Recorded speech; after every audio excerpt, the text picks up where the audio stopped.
Have you ever wondered what happened to the 12 tribes of Israel? Did they truly vanish? Or is there more to the story? Today we're unraveling the mystery behind these lost tribes, following their journey from Egypt to their eventual disappearance. Could ancient prophecies hold the key to their fate? Or are we looking in the wrong places? Stick with me, and by the end, you may have a whole new perspective on this biblical mystery. Let's uncover the truth about the lost tribes of Israel. From the moment the Israelites left Egypt, embarking on their journey to the promised land of Canaan, they carried with them not just a covenant with God, but also a fragile commitment to His laws. Their path was filled with challenges, but it was their failure to uphold these laws that led to consequences beyond their wildest imaginings. In the book of Leviticus, God's warnings are spelled out, and they are not to be taken lightly. God's covenant with the Israelites was straightforward. Worship Him alone, follow His commands, and refrain from mingling with the neighboring cultures and their gods. But as we know, history tells us a different story. In Leviticus 26:17, God warns, "I will set my face against you, and you will be defeated by your enemies. Those who hate you will rule over you, and you will flee even when no one is pursuing you." This verse encapsulates the eventual fate of the Israelites as they began to stray from their covenant. Over time, Israel's disobedience led to their domination by neighboring nations. They turned to idol worship and embraced the customs of the peoples around them, which led to God's wrath. In verse 25 of Leviticus 26, the punishment becomes even clearer. "I will bring the sword upon you to avenge the breaking of the covenant. When you withdraw into your cities, I will send a plague among you, and you will be given into enemy hands." And this is precisely what happened. Israel's kings became corrupt, and the once great nation was slowly devoured by its enemies. The prophet Hosea described the final kings of Israel as illegitimate rulers who had led the tribes into ruin. As a result, the 12 tribes became vassals, absorbed by the surrounding powers, and eventually the identity of many tribes became a mystery. The so-called disappearance of the 12 tribes has fueled centuries of speculation. One of the more famous theories is that the lost tribes made their way to the Americas, becoming the ancestors of indigenous peoples. While this idea has been around for a long time, it doesn't hold up under scrutiny.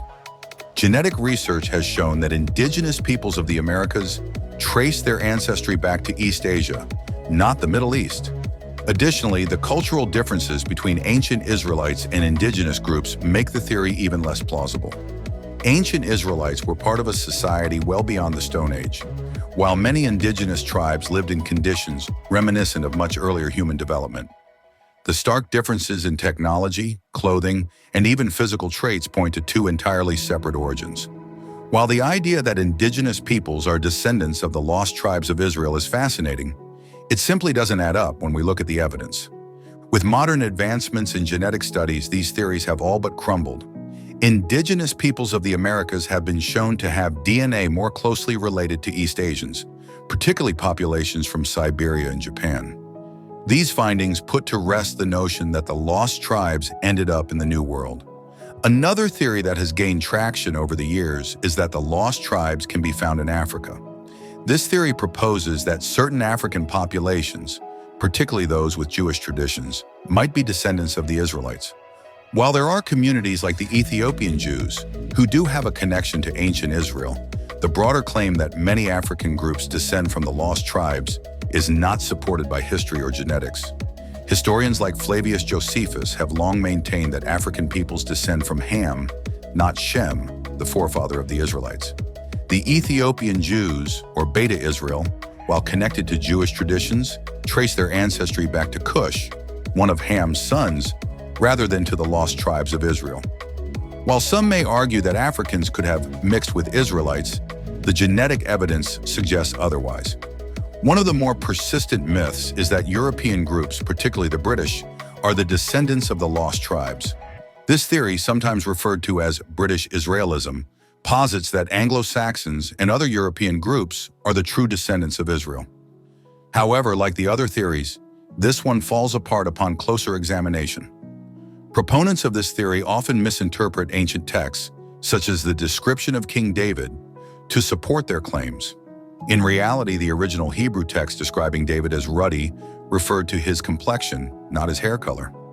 So, if the lost tribes aren't hiding in the Americas, Africa, or Europe, where are they? The answer might be simpler than we think. When Assyria conquered the northern kingdom of Israel in 722 BCE, the tribes were deported and dispersed throughout the Assyrian Empire. According to 2 Kings 17:6, in the 9th year of Hoshea, the king of Assyria captured Samaria and deported the Israelites to Assyria. He settled them in Hala, in Gozan on the Habor River, and in the towns of the Medes. Many of these tribes were absorbed into the populations of these regions, blending in with the Assyrians, Syrians, and other peoples.